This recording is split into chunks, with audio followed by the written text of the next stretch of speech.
Welcome to this explainer. Today, we've got a really highly anticipated deep dive analysis into the global tech ecosystem.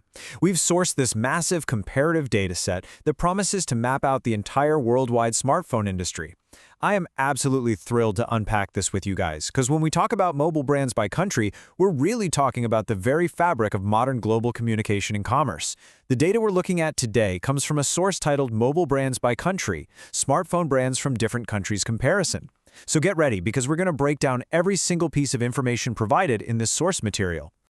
All right, let's jump straight into Section 1, the Smartphone Data Promise, analyzing the title.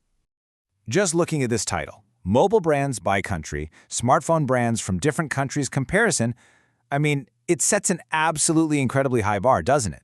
It promises a rigorous country-by-country breakdown, it implies market shares, production stats, and this sweeping overview of how nations compete in the high-stakes arena of mobile tech. So naturally, this leads us to the absolute most important question we can ask. What does the data actually say? What kind of incredible global tech secrets are hidden within this source material? Are we going to uncover some hidden surge in emerging markets? Are we going to see exactly how legacy brands are holding up against new international competitors? The anticipation to see the numbers backing up this grand title is literally palpable. But, well, as we actually transition to the data, we're immediately met with a fascinating contrast. See, we fully expected a flood of statistics and comprehensive global smartphone market share data. The reality, however, is a profoundly minimalist transcript anomaly. The source material we have to work with just doesn't give us the sprawling economic map we anticipated. Actually, scratch that. It offers something much more cryptic, something that requires a completely different kind of analytical lens to truly understand.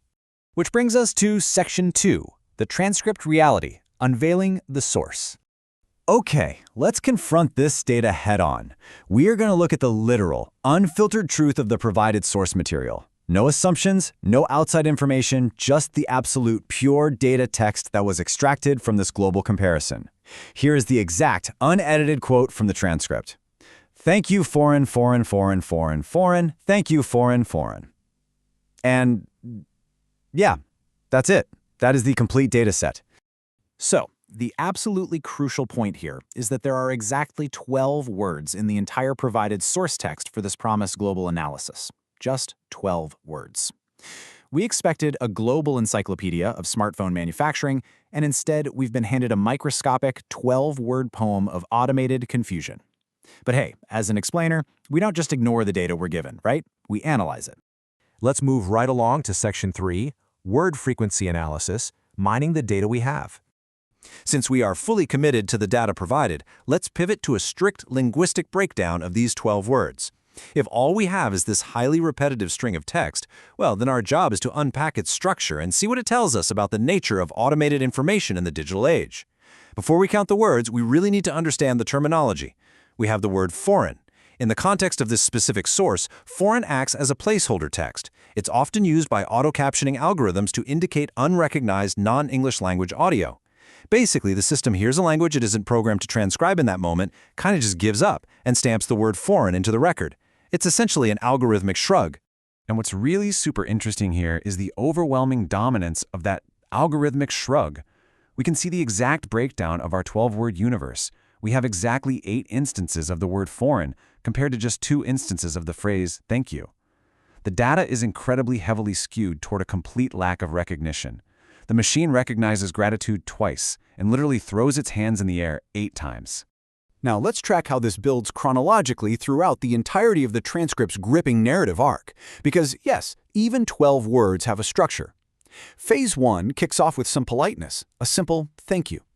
Then, Phase 2 immediately descends into an extended period of unknown audio, giving us this unbroken block of 6 sequential foreigns. Phase 3 offers a brief little respite of clarity with a second thank you. And finally, Phase 4 wraps up our global smartphone analysis with 2 concluding foreigns, leaving us perfectly in the dark. And this brilliantly illustrates the final ratio of our source material. When we group the text into conceptual blocks, a full 80% of our data points are simply the placeholder word foreign.